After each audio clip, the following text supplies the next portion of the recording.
ce lieu de ta présence, nous avons besoin de toi. Je vais vous demander de prendre place et j'ai un court message pour vous. Et je vais vous demander d'ouvrir vos livres dans Romains 12, verset 2. Donc, ce matin, je vais vous parler du don de discernement et comment obtenir le don de discernement. Ouvrez vos Bibles, on va lire la parole de Dieu. Dans Romains chapitre 12, verset 2, il est dit « Ne vous conformez pas au siècle présent, mais soyez transformés par le renouvellement de l'intelligence, afin que vous discerniez quelle est la volonté de Dieu, ce qui est bon, agréable et parfait. » Amen. Amen. Je relis la phrase, que vous discerniez la volonté de Dieu, ce qui est bon, car la différence entre ce qui est bon à ce qui est agréable et ce qui est agréable à ce qui est parfait pour Dieu. Amen. Et j'ai aussi souligné un deuxième verset dans Ésaïe chapitre 11, verset 2. L'Esprit de l'Éternel reposera sur lui, et cet esprit lui donnera le discernement, la sagesse, le conseil et la force.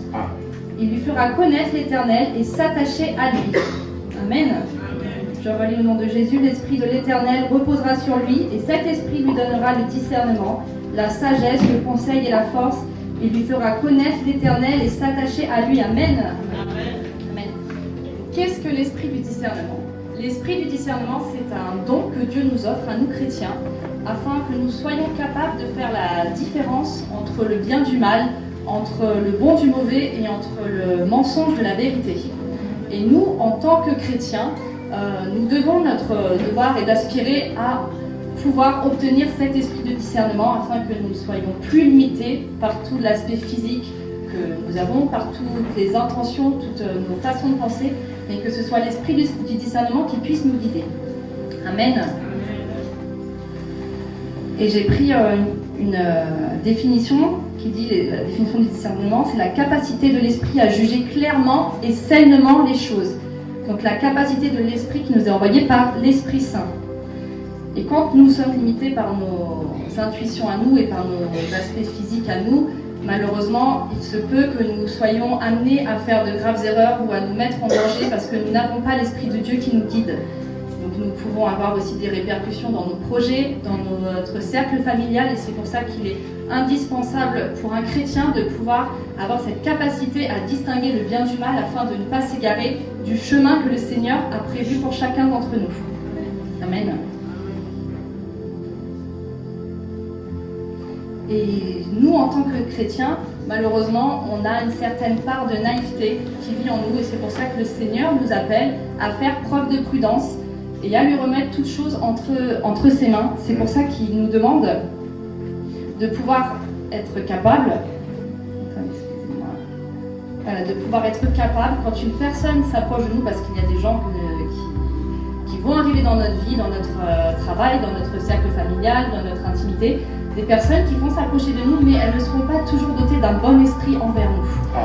Elles ne veulent pas toujours du bien pour nous, et c'est là qu'il est primordial pour nous, en tant que chrétiens, encore une fois, d'être capables d'écouter le Seigneur et de se laisser guider par le Saint-Esprit. Amen.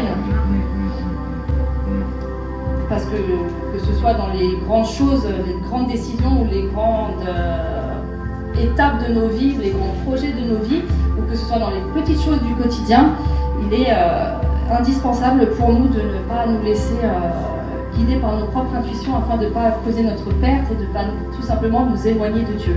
Parce que souvent, on s'écoute nous, on veut écouter nos envies à nous, on veut écouter le chemin que nous, on veut suivre, et malheureusement, on pense prendre des raccourcis alors qu'en fait, on dévie complètement du chemin que le Seigneur a prévu pour nous, et par la même occasion, on s'éloigne de notre Seigneur. Amen. Et par contre, pour avoir cet esprit de discernement, c'est pas quand ça y est, nous sommes baptisés, on a accepté le Seigneur, ça y est, on a l'esprit de discernement. Non, c'est pas comme ça que ça se passe. L'esprit de discernement, c'est un esprit que le Seigneur offre aux chrétiens qui sont mûrs spirituellement. Un esprit que le Seigneur nous donne, le discernement, il faut être éveillé spirituellement, il faut être réveillé. Mais pour être réveillé et pour être mûr spirituellement, il faut aussi faire notre part à nous. Il faut vraiment rechercher la parole de Dieu, il faut se nourrir continuellement de la parole de Dieu, il faut aussi pouvoir la mettre en pratique dans notre vie, mais surtout il faut pouvoir vraiment la comprendre. Et c'est à nous, en tant que chrétiens, d'avoir une réelle intimité avec le Seigneur, d'avoir une réelle connexion avec le Seigneur afin de pouvoir comprendre sa parole, de pouvoir l'appliquer et de pouvoir avoir cette connexion pour que le Seigneur, en retour, nous donne l'esprit de discernement. Amen.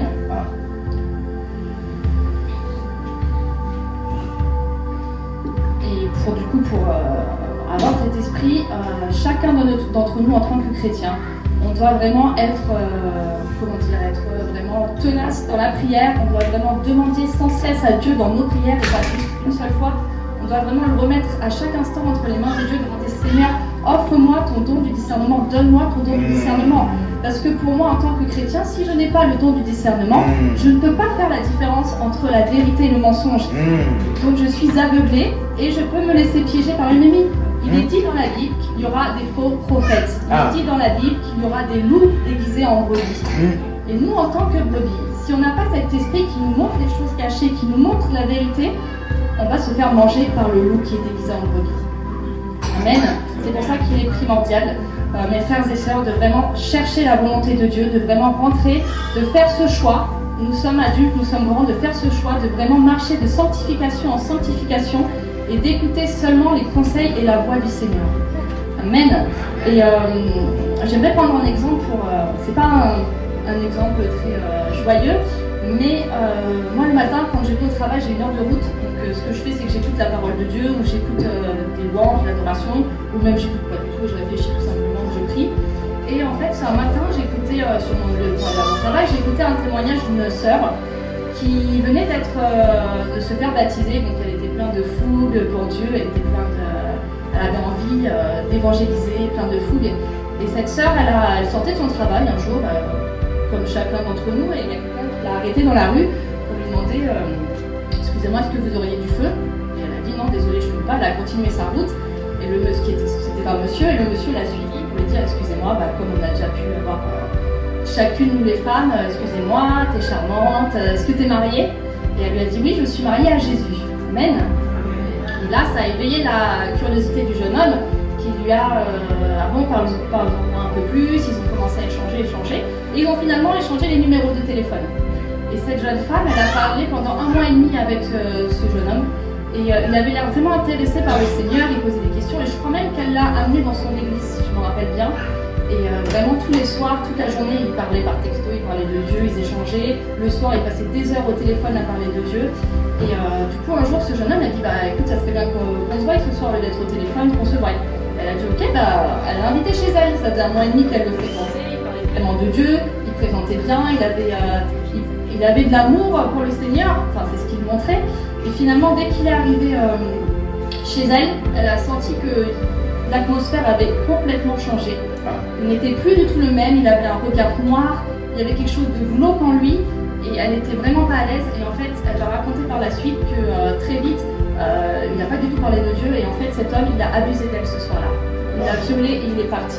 Et malheureusement, cette fille, elle n'a pas eu l'esprit de discernement, parce qu'elle était pleine de fougue, elle voulait évangéliser, peut-être qu'elle voulait même rencontrer quelqu'un, se marier avec quelqu'un qui aime Dieu, et qu'elle a vu là c'était ce chemin, ou c'était peut-être lui, et pas du tout, il n'avait rien de Dieu, il n'aimait pas le Seigneur, et tout ce qu'il voulait, c'était lui voler son intimité, et il a abusé d'elle.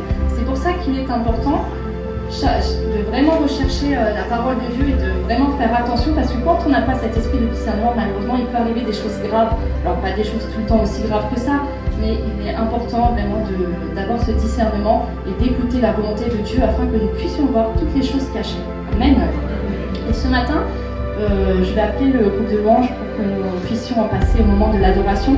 Et pendant cette adoration, j'invite tout le monde à prier pour que le Seigneur, alors c'est pas une prière qu'on va faire que ce matin, il faudra la renouveler chez vous bien évidemment, c'est pour que le Seigneur nous donne l'esprit de discernement afin que nous soyons capables, parce que certains d'entre nous ont des projets, ont des grandes décisions à prendre, et